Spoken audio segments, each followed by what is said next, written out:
Hello guys, I hope wherever you're watching us from, you're having a great time. This is a free post and welcome to today's video. Now, many times in this channel, I've always highlighted the fact that Black people must be empowered. And I support every affirmative action that has been used by all governments across the world to ensure that minority communities and minority groups are looked into and empowered in the best way possible. And that is why today I want us to talk about something that I think is very, very serious in Black American society.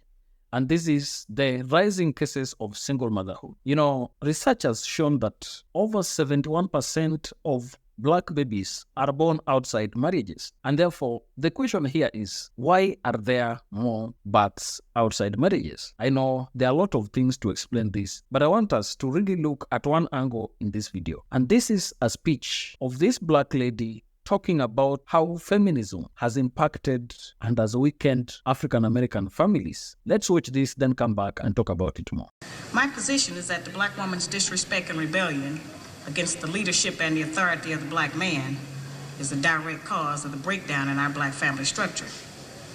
Now, of course, there are many Black people who consider those fighting words because as Black women, we have never been subject to the kind of examination that our men have been subject to since we have been here. We have been somewhat protected and shielded from any kind of critiquing about our personal behavior, whereas our men have always been up for examination. The book is not an attack on Black women. I have never said that all Black women do everything that I list in my book. None of us have lived long enough to do everything that I list in the book, but most of us do some of the things that I've listed in my book. And I do say that it is not because of generalizations that we are all victimized by some of the negative patterns of behavior in the book, but the book just represents our collective contribution. This is some of everything that we have done or that we do daily that contributes to the breakup of our relationship, the destruction of our man, and the failure of our children to be able to function. They did not tell us that all of that being my own person and I'm independent would lead to separation, loneliness, celibacy, and lesbianism. They didn't tell us that if you give up the man, you're going to take one of these things and it's worse and it will destroy your nation.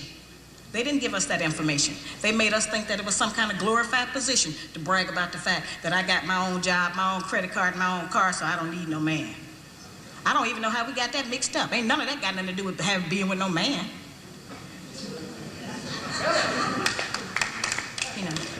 We have some serious relationship problems that nobody has been able to address us on because everybody wants to pretend that this is not going on. Over 60% of our women are single, widowed, separated, or divorced. They don't have a man.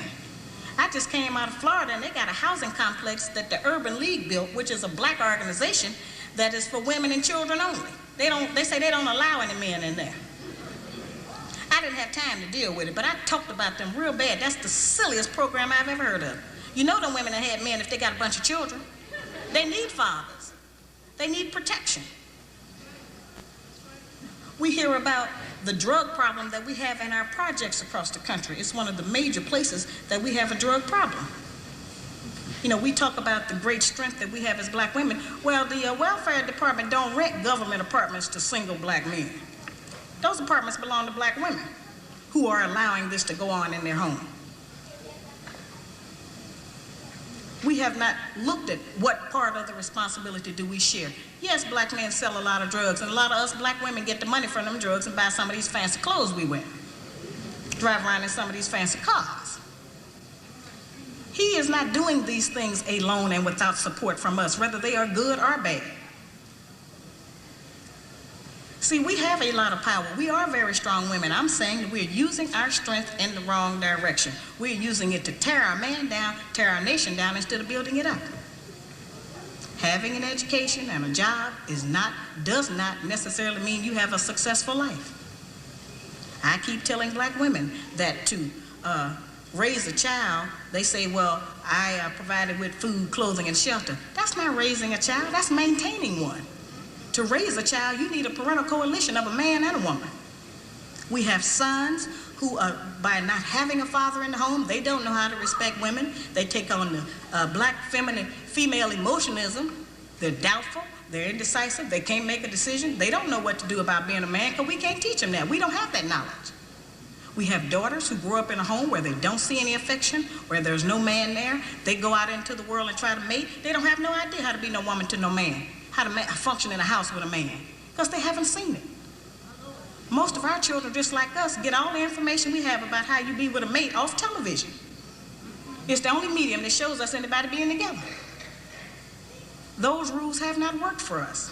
The white woman's liberation movement, we don't have anything to do with that. We have not been under the control of the black man for over 500 years, so what do we have to get liberated from them from? They haven't been our boss. That's the white woman and her man. They're going through that, and that's their business. We don't have any business being in that. They only introduced it to break down the civil rights movement. Civil rights movement started with the black man, the black woman, and the black child standing together, trying to plead for freedom, justice, and equality, and more benefits in the country that they had built. They threw the white woman in there with the women's liberation movement and made it a woman against man thing. That created a big separation between black men and black women, because then everybody started going for self. Then they bring the welfare system in and tell us in order to feed and clothe and house our children, we have to give up our man. You have to put the man out of the house. When the white farm wife goes to the government for subsidy for the farm, they don't tell her to get rid of the farmer, they keep that family together. But in the black community, they make it a requirement, because they want to keep endorsing into the black community that the black man is no good, and that he is not deserving of respect, he is not deserving of us letting him give us any protection or instruction, and that we are better than them. The major responsibility that the black woman has had on the earth for the trillions of years that we have been here has been one of nutrition and birthing children. Those two things have a great deal to do with the survival of any people, the reproduction of the nation, and feeding them the proper food so that they can live. Those are very important jobs. Those are very powerful positions, because it puts us in a position to decide who's going to live or die, and how slow they're going to die by what we feed them. We have a very powerful position. That's not a small role that we play. We have just been taught to misrepresent and misuse that power.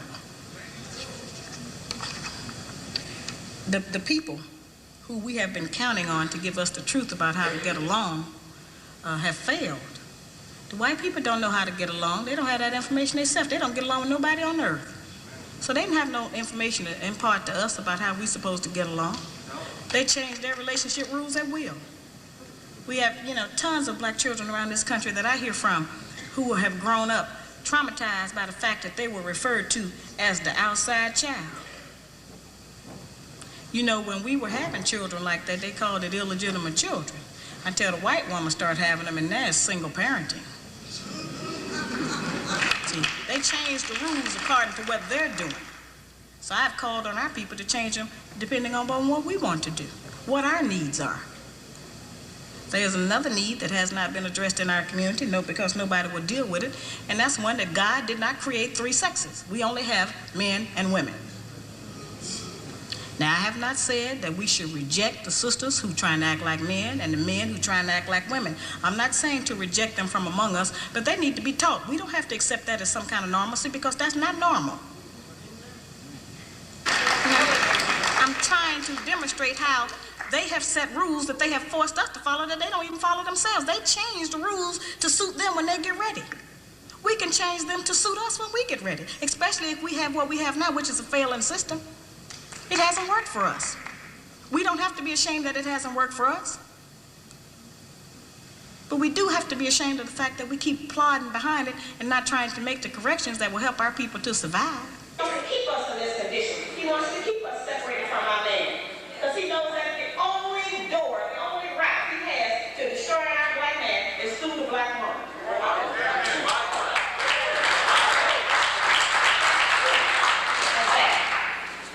Doesn't matter what the woman's educational background is. In fact, we have proven that the more education we get, the more ignorant we get in front of our man.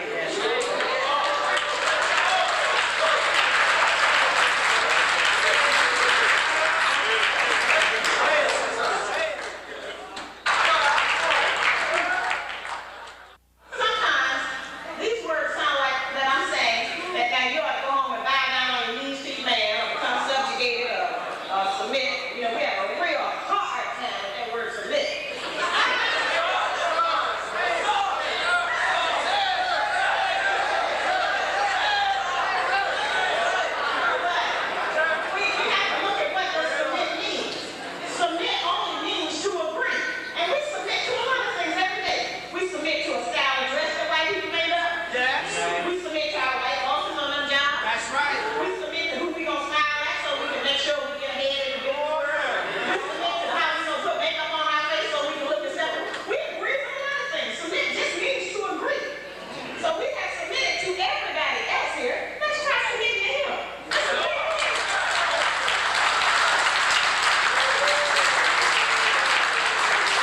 represent the missing link as black women.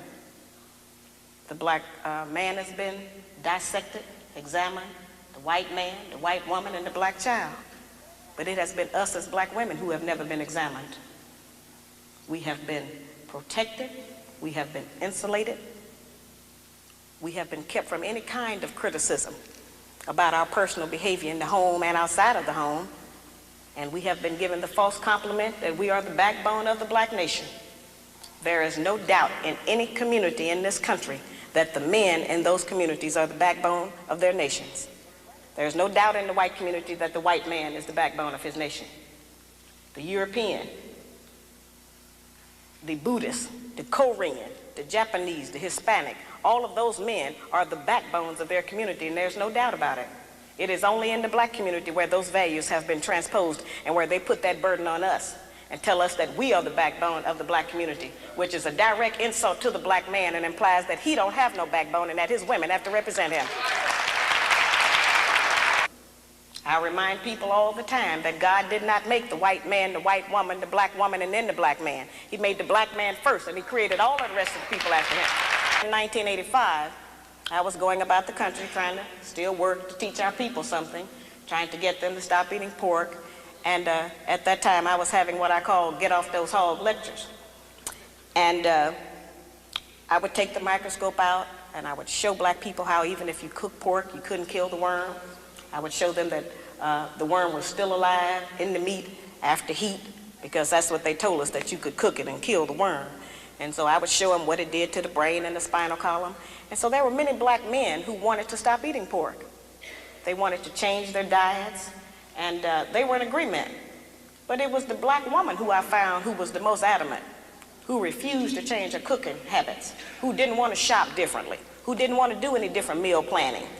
And so I say, well now, if we are refusing to provide the black man with the proper physical food when we know food is what sustains life, then what else are we keeping from him? As I said, this book demonstrates that we are not as different as we like to think that we are. So what I'm going to go over real brief right now is what the attributes are of the good black woman. Since she's not on television, we may not recognize her. Okay. Now, the good black woman has 7 attributes, and then I'm going to explain to you how to utilize those in your day-to-day life. The good black woman has self-discipline, courteousness, cheerfulness, self-respect, intelligence, cleanliness, and love. Now, we've heard that terminology. You know, it's like one of those where they tell you pull yourself up by your own bootstraps. What do that mean?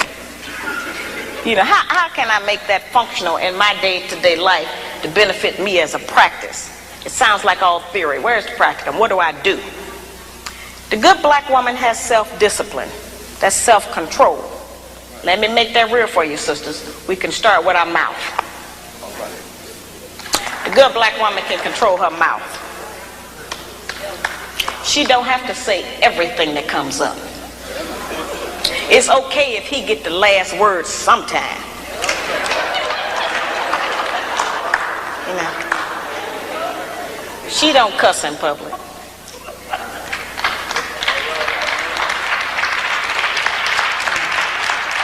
And she works on not cussing in private. She don't tear a man down with her mouth, because they can't out-argue us. Can't nobody out-argue us. I have charged that we nag our men too much. We keep our men's head tied up so much with our petty grievances about our personal relationship that he don't have time to think and plan for our future.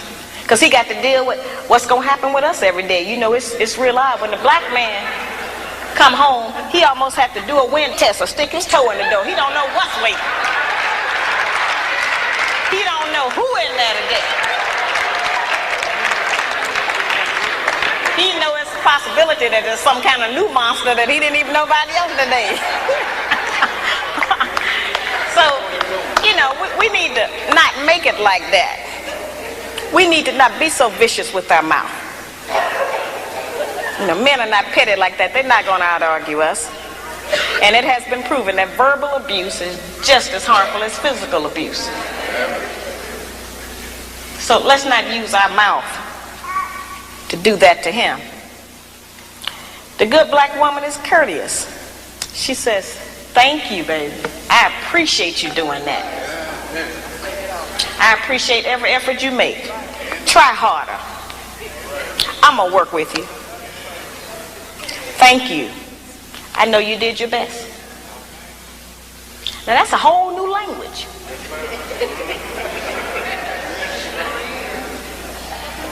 But just to say that during the course of the day, every day, with the man that you're trying to be with or want to be with, will make our life easier.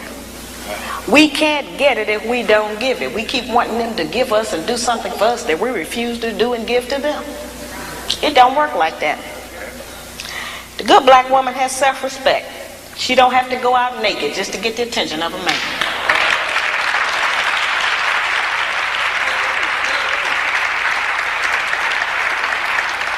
I have sisters all over the country, and they come up to me after the lectures, and they'll be talking to me, and they'll say, well, you know, all he think about is sex. All he think about is my body. I say, why don't you show him something else?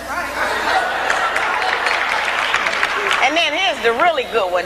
They'll come up and they'll have on a weave. They have on false eyelashes, another whole face, false fingernails, and all of that. And then they'll say, but I'm looking for a real man.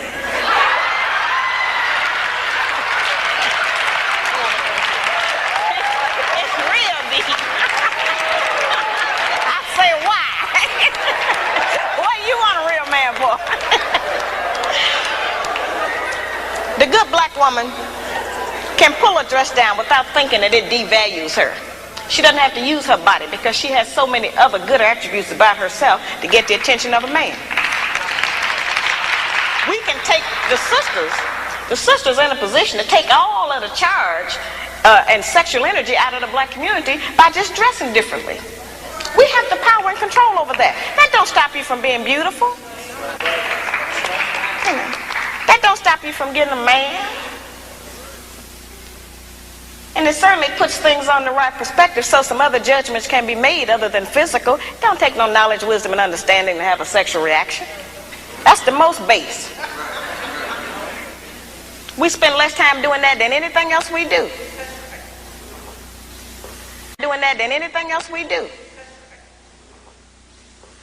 So, you know, that doesn't always have to be the forefront issue. We know we are capable of that.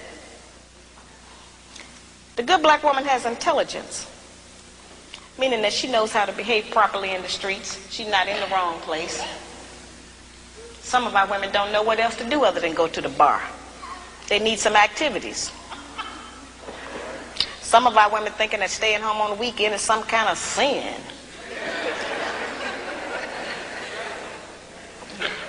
Some of our women think that if they don't have a new outfit to wear every day, that they're going to self-destruct. You know, we have a lot of just that kind of nonsense going. Every time we buy new outfits and clothes or whatever, all we're doing is sending money out of our community. We don't own no clothing stores. If the white man closed the shoe factory, we'd all be here barefooted tonight. We don't own no shoe factories. You know, very base things that we don't own, that we put our money into and demand we have to have them. A lot of times our men look at us and know that he ain't never going to be able to make enough money to give us all of the things we say we want. And don't no man want to be with no woman who he constantly got to deny her the things that she says she wants. That represents failure to him, to have to always, you know, not be able to provide us with what we ask for. One of the ways we can do that is to start being satisfied with less. You know, the good black woman is clean. Now that's a hard one. The good black woman try to keep the house clean. Good black woman is clean by her own body. You know, a lot of those things we kind of take for granted, but all of our people don't know about that. There are people who are angry with me because I even described the fact that some of us as sisters don't have the proper personal hygiene, as if that don't exist.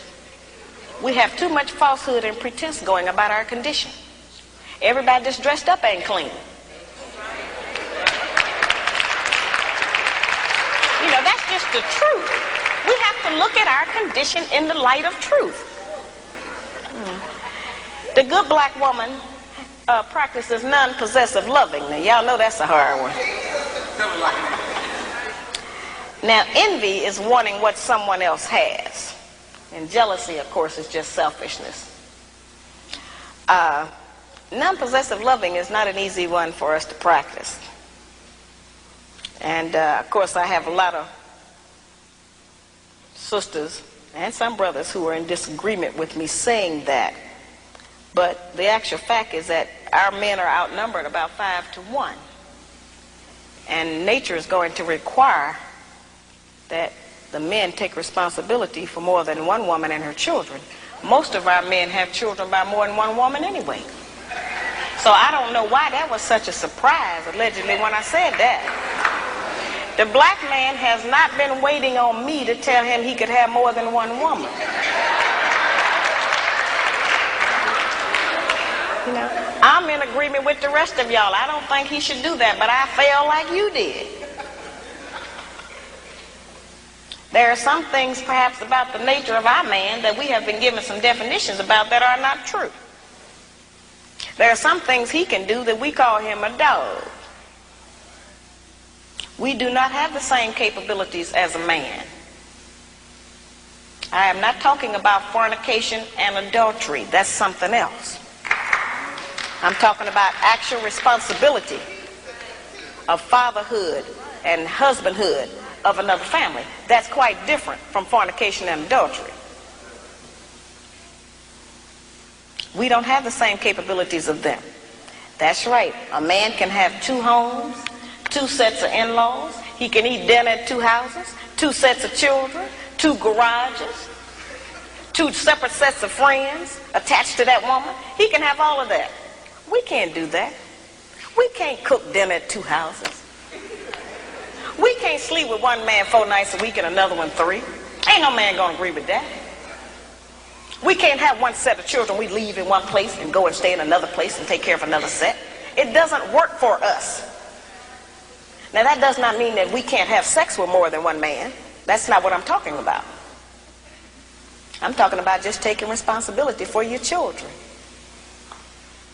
Now certainly every man can't take financial responsibility for all of his children. He can do something. But a man who is spending time with a child is going to do something for it. Because then they'll find out what we have since we've been taking care of them by ourselves. You don't like to always say, no, I can't do it. No, I ain't got it. So the children will make you get it up.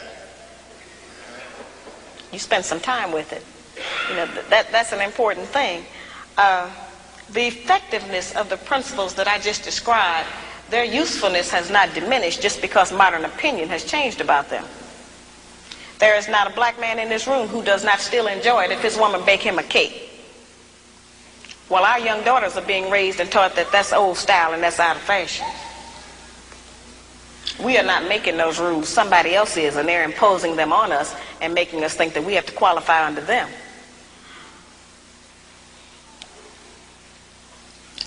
I tell the brothers, just like I tell the sisters, if you have a woman that you've been working with for months or years, and you can't get that woman to get in agreement with your program, then get rid of her and get another one.